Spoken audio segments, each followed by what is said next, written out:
What is going on, beautiful people of the internet, and welcome to another video. Now, if you have been around the Jurassic franchise part of YouTube, chances are you know about Evolution Square. She mostly makes content on games like Jurassic World Evolution 2 and Prehistoric Kingdom. However, recently she put out something that is interesting. On January 14th, a video titled I Wrote My Own R-Rated Jurassic World Sequel will be uploaded to the channel. Immediately when I saw this title sitting in my 7th period English class, I was very excited. Now, I'm not one to particularly like movies with extreme gore and blood, but with the kills becoming less and less in Jurassic movies, one would be refreshing in a way, if that makes sense. What this essentially is an alternative to what Jurassic World Rebirth would be, with the rumors of Rebirth not having dinosaurs worldwide and taking place on yet another remote tropical island. And with the disappointment that was Jurassic World Dominion, the only real content we have had of dinosaurs really living in our world is Jurassic World Chaos Theory, and it seems that trend will continue. Thankfully, community members have taken up the mantle of giving us what we want, and this video is a great example of it.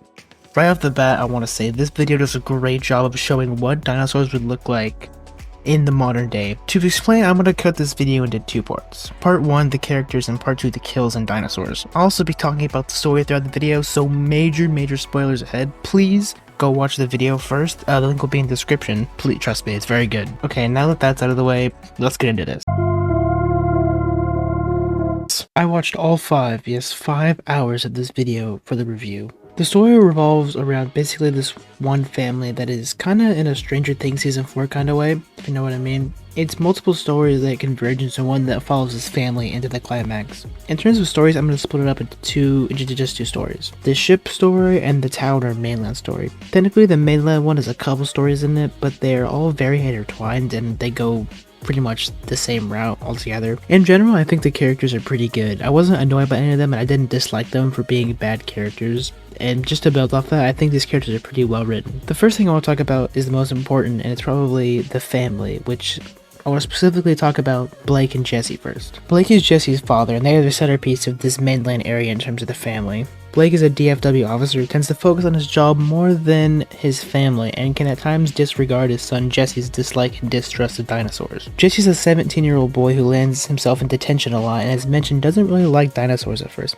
I think how the two argue is reasonable, having conflicting worldviews on both the dinosaurs and the general mistrust in the family stemming from the death of his sister and his mother leaving. Speaking of which, his mother, Jo, is a part of the ship storyline. After Jesse's intro to the story, more on that later.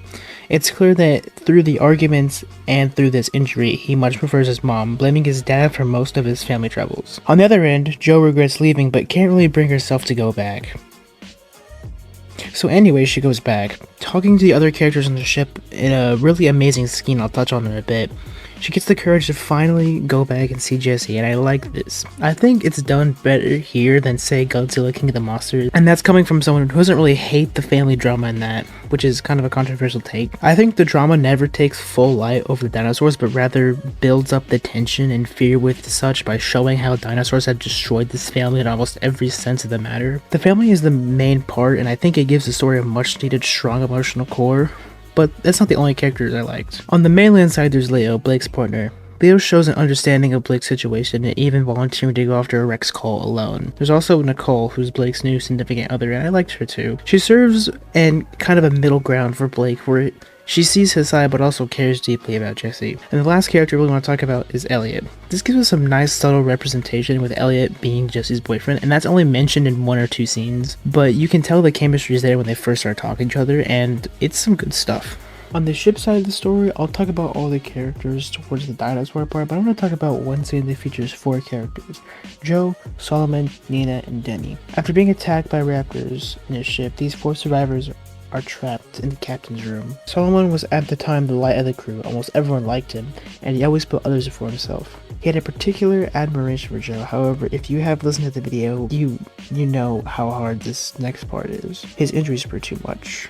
He didn't make it. This brought out emotions in me. I've never fully cried at a movie, and especially never a book, but I did tear up at this. I'm keeping this short so you won't fully understand without watching the video, but I think Solomon was my favorite character of the whole thing. This rocks Jo and the others, and I think it's the first time we see Jo cry through her rough and serious exterior.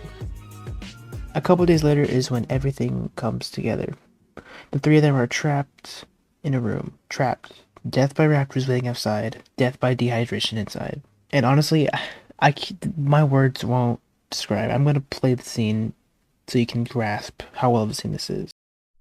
Solomon's body lies on the bed, covered by a sheet that is half stained reddish brown with dried blood. The survivors have pushed the heavy desk under the porthole, an opening just large enough to fit a head through. They take turns sitting on the desk, breathing in the fresh ocean air and staring out at the horizon. Currently, Denny is on the desk and he has his arm extended through the porthole, holding a mug to catch some rainwater. It doesn't provide them with enough water. It takes 10 minutes to get a single sip, but it's something to do and takes the edge off the thirst. Joe and Nina sit in a corner at the opposite end, both leaning their backs against the wall. Nina has her knees drawn up to her chest, resting her arms and head atop of them. Joe has her legs extended out. The older woman studies the grad student. She says, "So you're pregnant?" It's been so long since any of them spoke, it catches Nina and Denny off guard. Denny quickly looks back out the porthole when Nina shoots a condemning look his way, knowing he must have been the one to tell Joe during one of the times it was Nina's turn to get some fresh air. Not having the energy to remain angry, the young woman sighs. "Yes, but you're not sure if you're keeping it," Joe surmises. The younger woman blinks in surprise. That's information Denny didn't know, so he couldn't have spilled this secret. How? Joe puts on a gentle smile. "Once or twice, I overheard you arguing on the phone about a decision." "Oh." Nina's cheeks flush with embarrassment, knowing that probably everyone on board heard her argue with her boyfriend at one point or another. She contemplates if she wants to have this conversation. It's too personal. The women barely know each other, but the circumstances change everything. Nina says, "I guess it's a decision I don't need to make anymore." Joe looks at her, lost in thought. Lost in thought for so long, Nina assumes the conversation has ended, and her eyes glaze over as she stares at nothing and feels the weakness in her body from not eating and drinking for days. But then Joe speaks again. "I have a 17-year-old son," she announces. Nina raises her eyebrows. She had no idea. "His name is Jesse," Joe continues, her lips carrying a tired smile. "The last time I saw him was when my ex-husband flew him out to New York to come spend the weekend with me for his 14th birthday." She shifts to sit upright, and with determination she declares, "I've decided I'm going to see him again. We're not dead yet. We still get to make decisions, even if it's the last thing we do. In which case, I could only hope it counts for something." With nothing else to do to pass the time, and since the conversation has already gone way past personal boundaries, Nina asks, "Why haven't you seen him in 3 years?" Joe purses her lips and bows her head, but she doesn't shy away from answering. 10 years ago, my daughter died. She was 8 months old. Nina raises her head off her arms. "When I lost her, it broke me into pieces." Joe sports a wry smile. "All the king's therapists and all the king's pills couldn't put me back together still." She looks at Nina, perhaps expecting a smile at her play on the nursery rhyme, but Nina only stares back. Joe goes on, "The fear of losing him too chipped away at the ruins of me. I'd stay up all night to watch him sleep.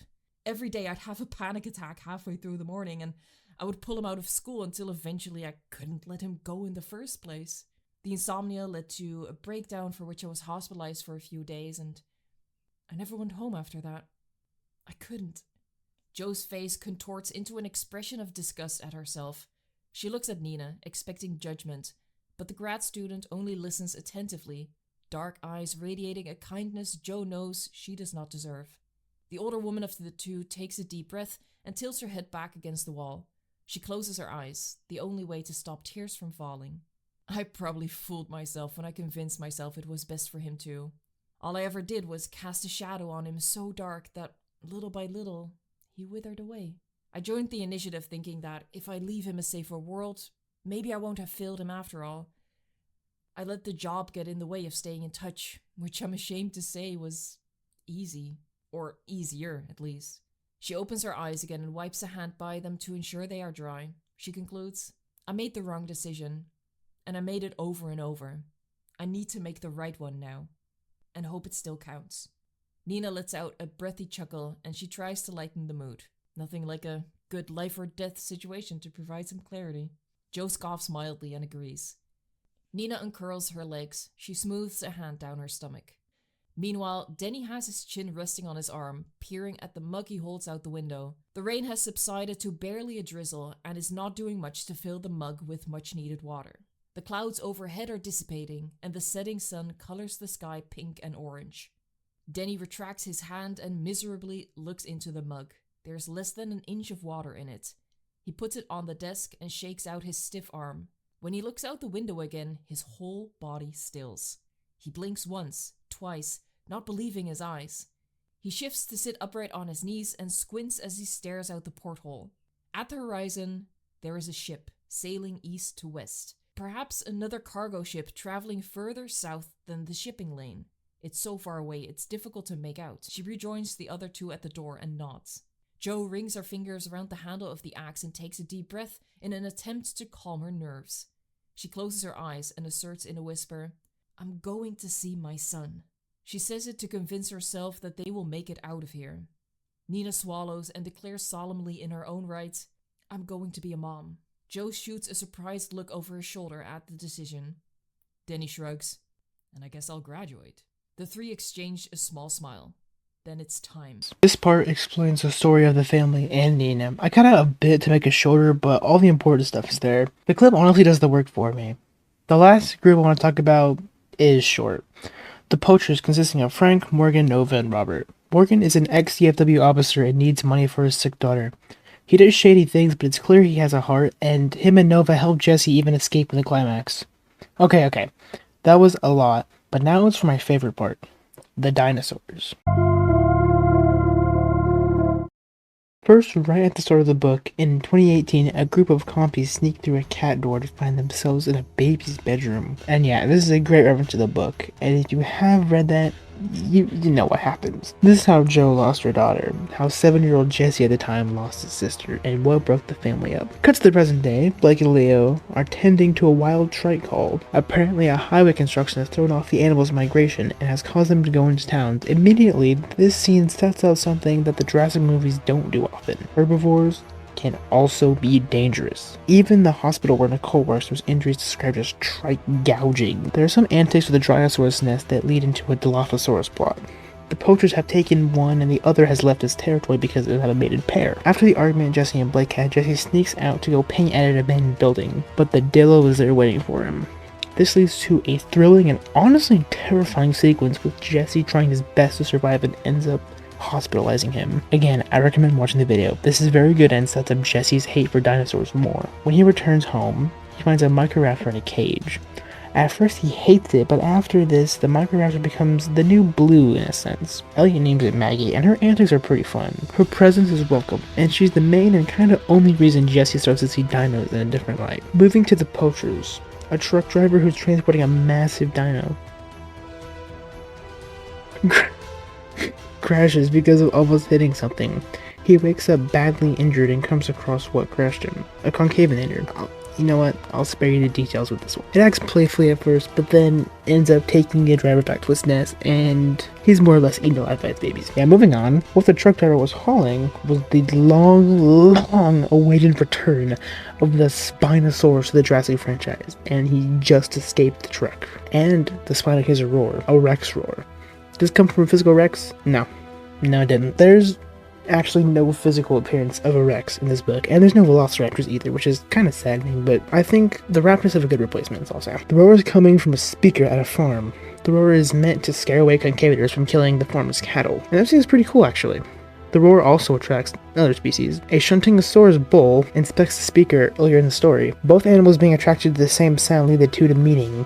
After a tense scene involving the Spino and the farmer, the two end up fighting, and the Shant wins. What? Almost no media from the Jurassic franchise ever shows a herbivore besting a carnivore, even though in real life this would happen more than, well, zero. Anyway, I think this makes the animals seem more like animals. A complaint I've had with the Jurassic franchise for a while is they feel like monsters more than animals. And I get that's what Jurassic Park was coming from, but I feel like the rest of the series really didn't stick to that. Anyway, moving into the ship story, we get the man, the myth, the legend itself, the Mosasaurus. So it attacks the boat. Yeah, that's really it. In all seriousness though, I feel like it's a bit underused, but the scene with it is nice. It does set up the main conflict of the ship plot, and the Mosa does end up killing the main professor by crushing her in between two boats. This is brutal. Wow, okay. I feel like they got away a little bit easy though. However, this sets up what I believe to be in this book video. I didn't know what to call it. So I'm calling it something different the whole video. What do I? Okay, I'm not gonna settle now. The group gets into the larger cargo ship pulled up next to them. The survivors consist of Captain Fowler, Patrick, Wes, the medic, Denny, Solomon, and Nina find a body in one of the cages. This leads them to going down to turn on the generators. They split up, but they're not alone. A pack of Utahraptors are hunting them. I really like the touch that when the raptors go silent, that's when they will attack. I'm gonna keep this short because this video is long enough as it is, but the raptors pick them off one by one. And the suspense is awesome. The kills are gruesome, and it finally feels like we got our Jurassic Park raptors back again, and I couldn't be happier. This part is great again. Please go watch the video. It's great. And all of this leads up to the climax. I'm going to do a little plot summary of it to finish off the video. After losing the Spino, the poachers are looking for some quick cash. Obtaining records from the DFW, they see that they are in possession of a Microraptor. They break into the DFW building with a power outage that also knocks the fences. But Blake and Leo arrive to the scene. This leads to a brawl in the back that caused some of the cages in the dinosaurs to escape. Robert and Leo are both badly injured by Stegosaurus, to the point of where Leo loses his life. Frank is also killed by the combination of Blake and the Dill they tried to capture earlier. When they find out the Microraptor is not at the DFW station, they break into Blake's house. Jesse grabs Maggie and escapes the same way he did in the beginning, and at the same place where he was cornered by Nova and Morgan, who follow him. They are attacked by two Carnos, who, like in the book, have a very, very strong camouflage ability and are really nice touch to this. At the same time, Blake and Joe are being chased by the Spino through the streets. 2 survival segments later, Nova is eaten, Jesse escapes, the Spino is knocked out. The family reunites in a touching scene. The Spino wakes up and is hinted to have a rematch of the Rex. The end. That was kind of rushed. But now I want to go into the main point of criticism I have with this, and it's a point that I actually brought up as a positive before. And it's simply that I want to see more of the dinos actually acting like animals. This video pushes that idea a lot, but the only really times we see dinos not trying to kill humans is with the Shannon and Maggie. I don't think it really impacts Jesse's character much because it's established he's not fully liking dinos yet, but I wish we had more moments of Blake helping them on situations they aren't trying to kill them at. But that's the only real criticism I have with this, and overall I think it's a well written story. Would I mind if this was Jurassic World Rebirth? No, I wouldn't. I think it does stack up to the Jurassic movies well and needs more attention than it's getting. Please go watch this, it's worth the time, trust me, and you need to because I skimmed over it a lot in the video. Anyway, that's gonna wrap it up. Thank you guys for watching. Join the Discord, and I'll see you later.